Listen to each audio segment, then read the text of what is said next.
Peace FM 104.3. Wutumi Take. Lawyer, I do my beefy. Ama arawo akami. Ewa obesu, eni obesu pa obewu. Wonim adekro enti arawo kami. Aban ye to abanu mawa. Na uba. Wonya allegation wo. Se wonim se obi akobi. Ye di tumi ahye wonsa. Se sabio nipa kukumo e crime against the law. Woti ha na uye allegation. Obi afre obi eni nipa no kasa or drop call nana ye bo nipa no tuo. Woti ha onim. Then na owa ban no. Then you are not exercising a citizens or you very responsible. And you are in government and you say who opposition. Now sabi arawa e come in say the 53% of people citizens of Ghana omoto abanu mo no. This is the kind of outcome omoka chere. So under the MPP you can commit any crime, nobody will say anything.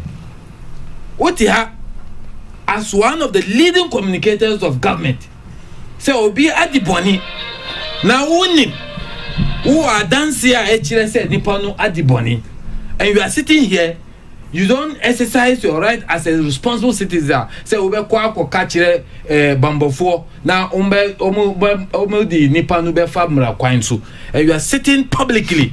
Chire omo a omo tuma mu ni say sabu abatu a omo atuma mu no a waste of abatu.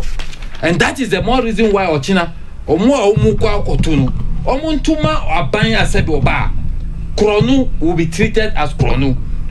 Say obi akokun obia, that person will be held accountable. Esan say you have no right to take somebody's life. Now utia as a communicator niama bebre wa kikani na say niama etiamra. What is your government doing about it? Wa ban no den na omoye. You are only telling the people omutie say wa ban no sabi enya ban pa. The people of this country voted for Nana Addo Dankwa Akufo-Addo. Say, Onuna Okaye was see JM I used to $10 million at the presidential diary. Oba enu wantime amfa danse emba. Kokoro chukura ya nchino. Wasi ya inflate Kasua interchange. Oba enu not even a fly. Wachino. Now what you have near kesi amwa kika etia JM. And that is the basis upon which Amika said you have no iota of evidence against the man. In fact, JM actually say one year katasheni proye is not part of him. On yet ain't na matami do ye no catch my matami say you are a coward. Yamau near ma say koye jishomu. If by any stretch of imagination say there is legal basis for you to investigate me, go ahead. Now here, Joma Mankasa, wakache Matamidu. Who are appointing? We see when you corrupt. Now Nipanu air catcher will say, who Nanadu, who na who ye sa a deal no. And you are telling your communicators to shut up, not to talk. And you want me to be convinced, say it does not lie in your mouth. The most corrupt person, Betty Maka said me corrupt. It is only when there is evidence against you I be prove. And I'm saying now, say there is enough evidence against Nana to say, well, you're the most corrupt president in the history of this republic. Evidence will be there. See, I must send the video. Now you the envelope cry, manu. And until now, mo kika say. One of the envelope manu. Video no. I hope I may send it. But Bemami, Wallace Winu. I have more. Me data no emba papa. So mami Wallace may send the video now. And I'm saying that Nanado will go down in history as the most corrupt. Then where any rocket science you say Rebecca to say papa we there. Ni umbon. 125 ministers. Record Guinness Books of Record. 54 omoye busiafo any nadamfo 54. And nipa say obetima kuka share ni project. This is a MPP record Africa Watch are publishing. It started signal no ye dia maye in fact Nanado massa signals no say onya to me he will be worse because New Patriotic Party set up a committee to investigate misuse of finances Sika MP I also have time no there now according to Chairman Paul Afoko Kenofrata ko BA account ewo Prudential Bank before MPP be win power onim say Prudential Bank o ma tro ma MPP say o be ko akoji omo headquarters no ezan say o ma jibusia bia wo amu antimentu ya sa busia no Kenofrata tro say onu na okoji ye MPP o kai sa story Prudential Bank o kai na yes na Paul Afoko sure say omo misuse the resources of the country can say party no set up committee no na now do e instigate say yenyi Paul Afoko ye pamuno he used the same attitude that Odiba Abaimu the same kind of rata Japa deals now ti ha enya u ferry and you have even the audacity to even talk about it catch say in fact who say minerals resources every year unya $200 million who kwaji $500 million now the 200 ache for 15 years sabi mumayan kanu kure kakra you see yenye politics but mumayan kanu kure be truthful to yourself say adiano japadiano yahudia will you accept to hand over $200 million a year for 15 years and you only take $500 million? Will you do that? And you sit here and you are justifying that say look, I am saying this is rotten, this is embarrassing. Nanado does not deserve a renewal of mandate in this country.